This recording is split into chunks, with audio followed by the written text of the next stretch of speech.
더불어민주당 원내대변인 강유정입니다. 오늘 브리핑 하겠습니다.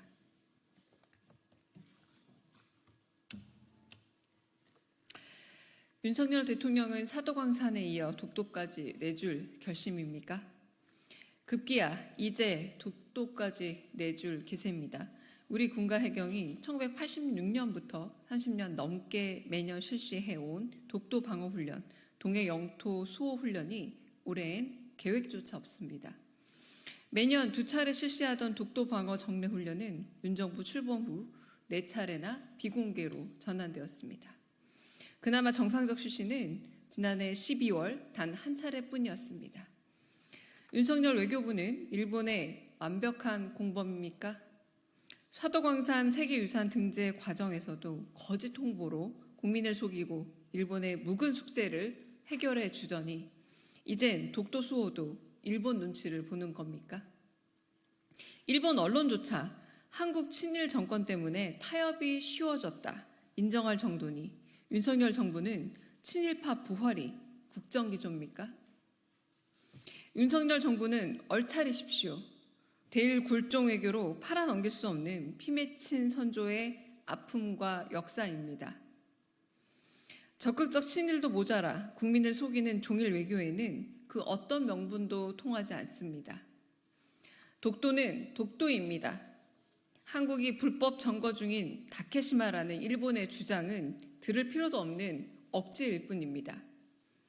업무보고에서 독도를 빼는 해양수산부, 독도를 분쟁지역이라 말하는 국방부, 해외 안전여행 사이트에 독도를 애매하게 표기하는 외교부는 도대체 어느 나라를 대신하는 겁니까? 이대로라면 윤석열 정부에 밀정이 있는 게 아니라 윤석열 정부가 밀정 정부입니다. 일본 눈치만 보지 말고 국민 눈치를 보십시오. 독도 방어 훈련은 대한민국 수호 의지의 표상입니다. 헌법에 명기된 대통령의 영토 수호 의지를 실현하십시오. 독도 수호에 일본 눈치가 보인다면 대한민국 대통령 자격부터 버리십시오. 독도 수호에 일본 눈치가 보인다면 대한민국 대통령 자격부터 버리십시오. 윤석열 정부는 하루빨리 독도 방어훈련 계획을 밝히고 공개 훈련을 회복하십시오. 독도 수호야말로 윤석열 정부의 정신적 줏대를 입증할 시금석입니다. 두 번째 브리핑하겠습니다. 세관 마약수사 외압의 핵심 인물 조병로 경무관이 던진 전화폭탄, 문자폭탄, 그게 바로 수사 외압의 증거입니다. 세관 마약수사 외압 의혹의 핵심 인물인 조병로 경무관의 전화 릴레이, 문자폭탄이 밝혀졌습니다. 해당 사건을 수사했던 담당자 백혜룡 경정에게 지난해 11월 보낸 겁니다. 제발 한 번만 봐달라, 살려달라, 승진의 마지막 기회다라며 폭탄처럼 전화와 문자를 남긴 겁니다. 2계급이나 위인 경무관이 아래째 급인 경정에게 수없이 전화하고 문자를 보내 봐달라고 한다면 그게 바로 수사 외압 아닙니까? 사건 초기부터 대통령실에서 또 연락이 왔느냐, 국감에서 야당 좋은 일만 시키는 거라며 언론 브리핑도 조율하려 했습니다.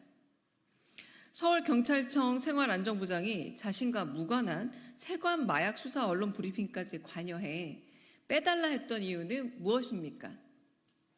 세관 마약 수사 담당자가 포상은커녕 외압에 좌천까지 당한 진짜 이유는 무엇입니까?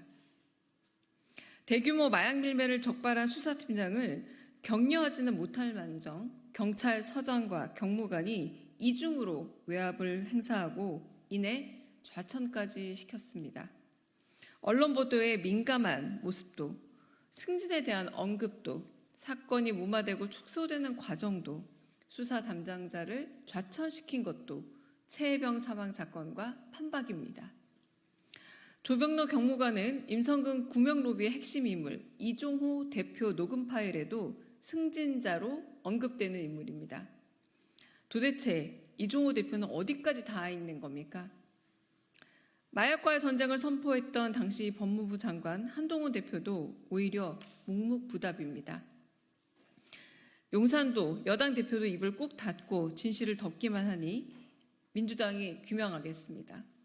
오늘 20일 행안위 청문회를 시작으로 세관 마약 수사 외압 의혹의 실체를 철저히 밝혀내겠습니다.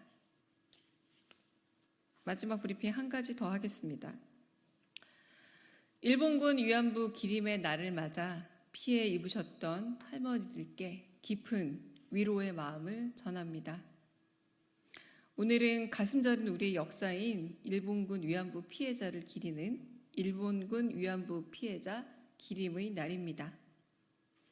1991년 8월 14일 살아있는 내가 바로 증거라 외친 고 김학순 할머니의 증언은 일본의 만행을 세상에 알려지는 계기가 됐고 일본군 위안부 피해자들께 진실을 말할 용기를 주었습니다.